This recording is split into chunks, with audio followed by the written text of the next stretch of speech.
Craig, what is SPIVA? SPIVA stands for S&P Index versus Active. It's a study that we've performed in the US since 2001 and then have exported to other countries where we can find a good database.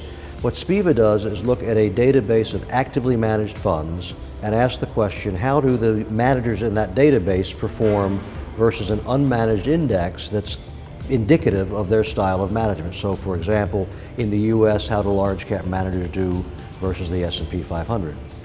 What do the results of SPIVA tell you? The SPIVA results are very consistent all over the world. The majority of active managers routinely underperform a benchmark that's appropriate to their style of investing.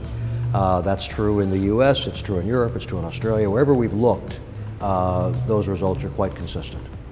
Do the SPIVA results change if you have to consider the fees that are involved, and the index funds must also charge fees? They change very marginally. The way we analyze that is by looking at fund results and then add back the fees that active managers charge. So you're looking at gross of fees rather than net of fees, the same as we look at index vehicles.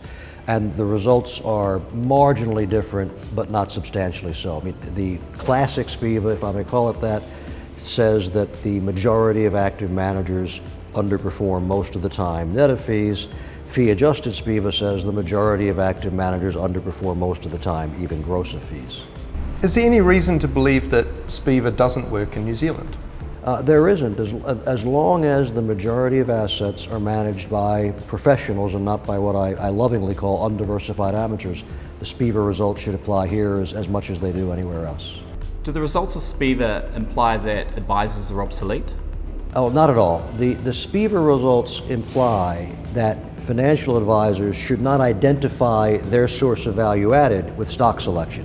The SPIVA says very clearly that active stock selection is something that succeeds only in a minority of cases and not consistently at that.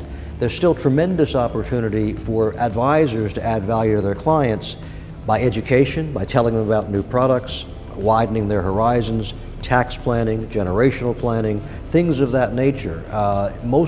We were in the investment business kind of assume that everyone knows about the importance of sticking to a plan. Well, people don't know that. It's not a natural thing that you grow up with. And the opportunity for advisors to educate their clients is a tremendous source of value added. Just don't pick stocks.